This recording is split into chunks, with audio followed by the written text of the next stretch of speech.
Innal hamdalillah nahmaduhu wa nasta'inuhu wa nastaghfiruh wa na'udzu billahi min sururi anfusina wa min sayyiati a'malina may yahdihillahu fala mudhillalah wa man yudlilhu fala hadiyalah.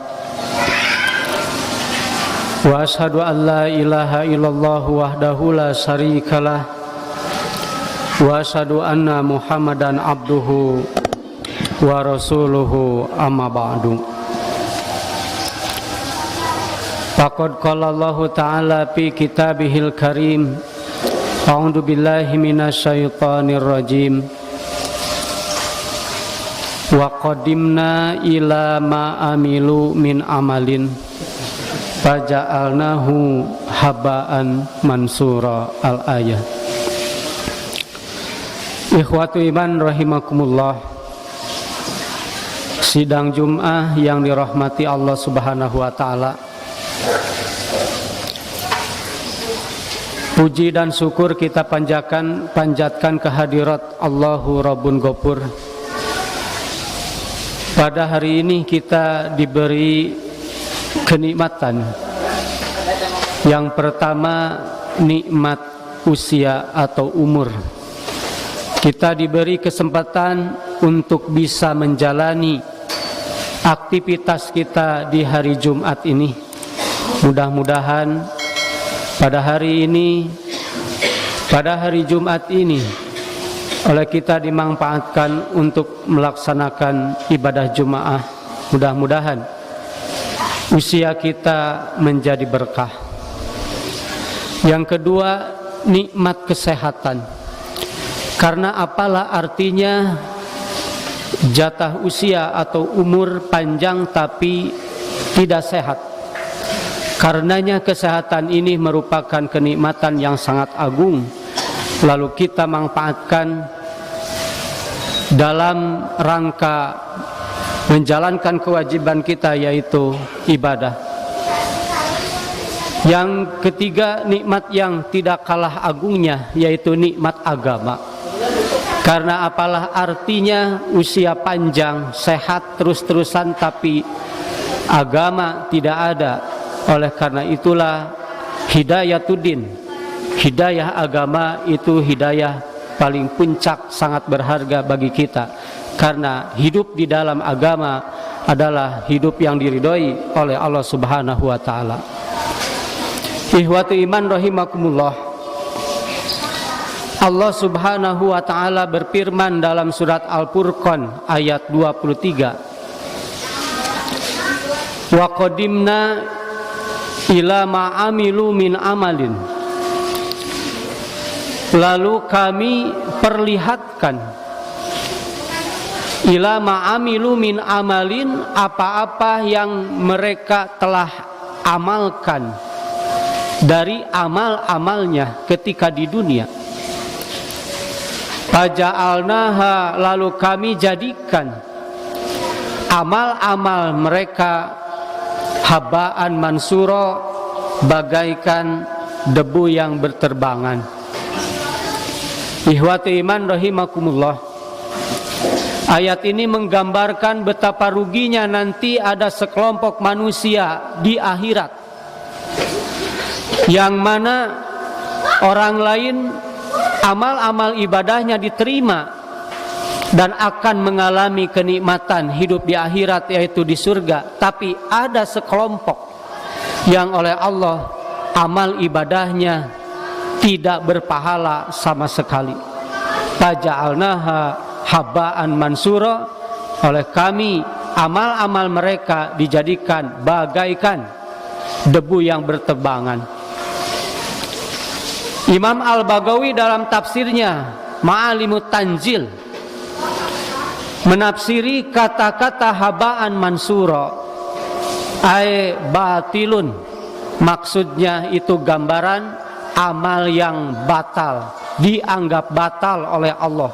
Walaupun ketika di dunia mereka beribadah dengan baik, dengan bagus, dengan khusyuk, tapi oleh Allah dianggap batal. La sawabalahu, tidak ada pahala sedikit pun bagi mereka atas ibadahnya. Itulah gambaran nanti di akhirat kelak. Kita khawatir termasuk kepada bagian yang orang-orang seperti itu, dan ini yang kita tidak inginkan. Ikhwatul iman rahimakumullah. Ada beberapa petunjuk dari Rasulullah sallallahu alaihi wasallam yang mana beliau memberi keterangan kepada kita, baik melewati sabdanya yang bersifat sunnah atau yang bersifat Quran, ayat-ayat Al-Quran, menjelaskan, menggambarkan supaya kita tidak termasuk orang yang merugi, supaya kita tidak termasuk amal ibadah yang tidak diterima atau tidak ada pahala. Maka Rasulullah memberi kiat-kiatnya kepada umatnya, yaitu umumnya kepada kita. Ikhwati iman rahimakumullah. Yang pertama, Rasulullah SAW mengatakan, tuftahu abwabul jannati yaumal isnin wa yaumal khamis. Dibukakan pintu-pintu surga pada waktu Senin dan waktu Kamis. Jadi pintu surga itu terbuka pada hari Senin dan hari Kamis. Bahkan di riwayat Imam Muslim yang nomor berikutnya, semua amalan manusia akan disetorkan, akan diperlihatkan kepada Allah itu setiap hari Senin dan Kamis.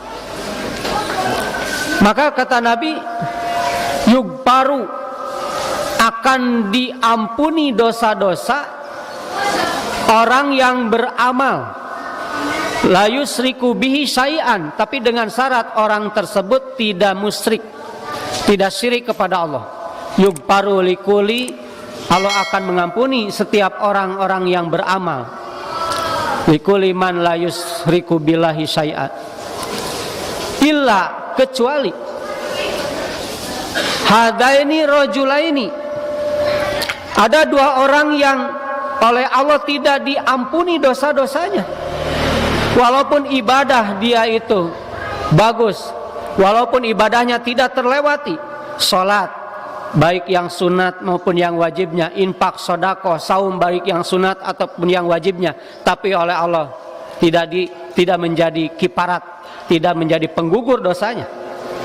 Ila hadaini rajulaini, kecuali dua orang, alladzi bainahu wa baina akhihi syahna, yaitu dua orang yang satu sama lain hatinya saling bermusuhan. Apabila kita mempunyai hati, yaitu permusuhan terhadap saudara kita, tetangga kita, atau keluarga kita, cek sundana mah teu akur, pasea wae gitu, baeud wae, embung pahiji. Mempunyai hati saling memusuhi, maka Allah mengatakan kepada malaikat, andiru hadaini rajulaini, ketika orang lain dibukakan pintu-pintu surga baginya, ketika orang lain digugurkan dosa-dosanya dengan amalnya, tapi kedua orang ini yang sedang bermusuhan, kata Allah, andiru hadaini rajulaini, tangguhkan kedua orang ini, jangan dimasukkan ke surga. Itu kan rugi besar.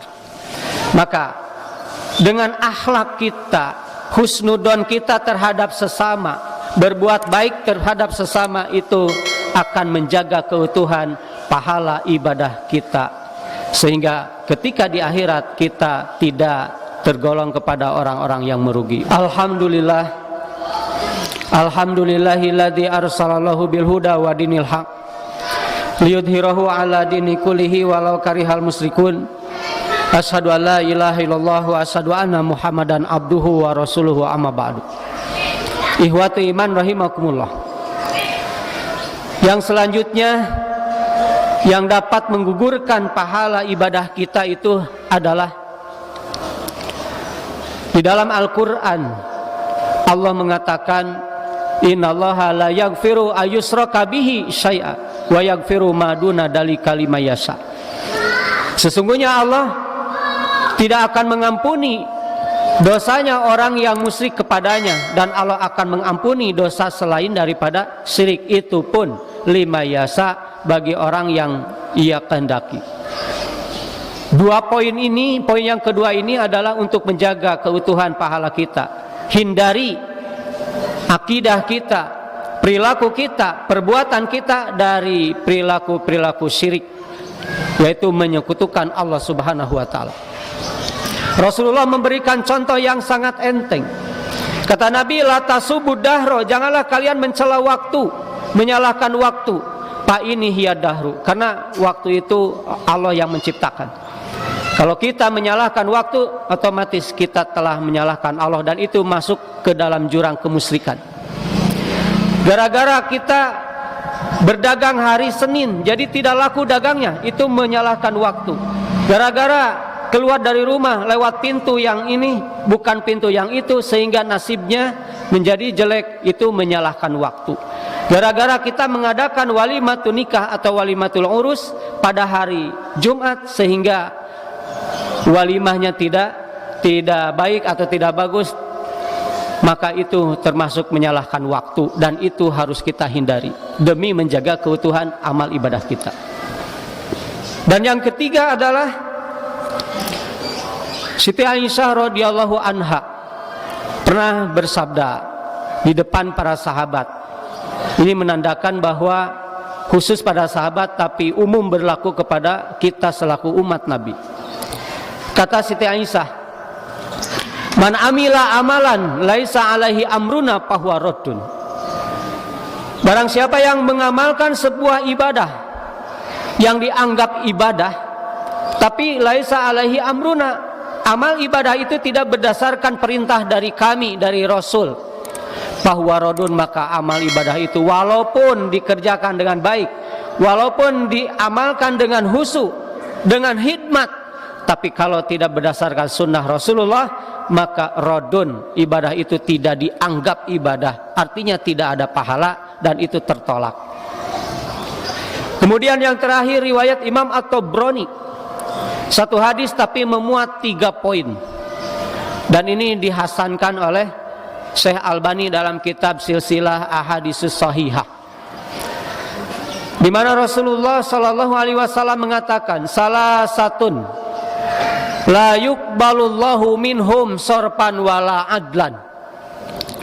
Ada 3 perkara yang oleh Allah tidak akan diterima amal ibadahnya, baik yang sunat maupun yang wajib. Teka bayang tong boron wajib nu sunatna teu ditampi, yaitu orang-orang yang suka beribadah tapi akun, yaitu akhlak, moral dan perilakunya terhadap kedua ibu bapaknya tidak baik atau berperangai buruk kepada orang tua kita. Maka sesoleh apapun seorang anak, sehebat apapun dalam urusan agama anak tersebut, tapi ke ibu bapak akhlak tidak baik, maka menyebabkan amal ibadahnya baik yang sunat ataupun yang wajib la yuqbalullahu, oleh Allah tidak akan diterima. Kemudian almanan. Almanan itu orang yang gemar bersedekah, orang yang selalu mengeluarkan zakat, suka memberi pertolongan kepada orang yang membutuhkan, dan suka melonggarkan orang lain dari kesulitan, tapi dia membantu orang lain, sedekahnya, memberi zakatnya itu, dia selalu menyakiti orang yang diberinya atau membuat malu orang yang diberinya. Bahkan kesananya, orang yang suka sedekah itu, yang dermawan itu, suka menyebut-nyebut apa yang telah ia sedekahkan. Gara-gara orang yang diberi itu sikapnya kurang baik terhadap kita, sehingga kita mengeluarkan ucapan, kalau Anda tidak diberi oleh saya, kalau Anda tidak dibantu oleh saya, Anda tidak akan bisa makan. Kalau Anda tidak dibantu oleh saya, Anda tidak akan bisa kerja di perusahaan ini. Inilah almanan, orang yang suka membantu tapi suka menyakiti orang yang dibantunya. Itu amalnya tidak akan diterima oleh Allah, baik yang sunat maupun yang wajib. Dan yang terakhir yaitu al-mukadzibu bil qadari, Orang-orang yang mendustakan terhadap takdir Allah, orang-orang yang tidak menerima keputusan apa yang telah Allah berikan kepada dia dari berupa musibah. Kalau berupa kenikmatan mungkin semua orang bisa menerima. Kalau sebuah kesenangan mungkin semua orang bisa menerima. Tapi ketika Allah menimpakan musibah kepada kita, tidak semua orang bisa menerima. Ada kalanya orang menyalahkan takdir Allah Subhanahu wa taala. Maka inilah, jika kita menolak takdir Allah Subhanahu wa taala yang menimpakan kepada kita, karena takdir itu ada dua, takdir khairihi wasyarrihi. Ada takdir baiknya, ada takdir yang buruknya. Kebanyakan orang celaka ketika oleh Allah diberi musibah, kesulitan, kesusahan, maka tidak semua orang itu selamat. Maka ihwatu iman rahimakumullah, marilah kita jaga amal ibadah kita, pelihara amal ibadah kita dari sesuatu yang bisa menggugurkan pahalanya. Karena nanti di akhirat tidak ada lagi yang kita andalkan ketika kita menghadap Allah Subhanahu wa taala, ketika kita menghadap hisabannya, melainkan amal ibadah kita yang diterima oleh Allah Subhanahu wa taala. Ihwatu iman rahimakumullah, mudah-mudahan ada guna dan manfaatnya, khususnya bagi saya yang menyampaikan, umumnya bagi ihwatu iman semuanya. Rabbana atina fid dunya hasanah wa fil akhirati hasanah wa qina adzabannar. Aqulu qawli hadza wa astaghfirullah li wa lakum. Wassalamu alaikum warahmatullahi wabarakatuh.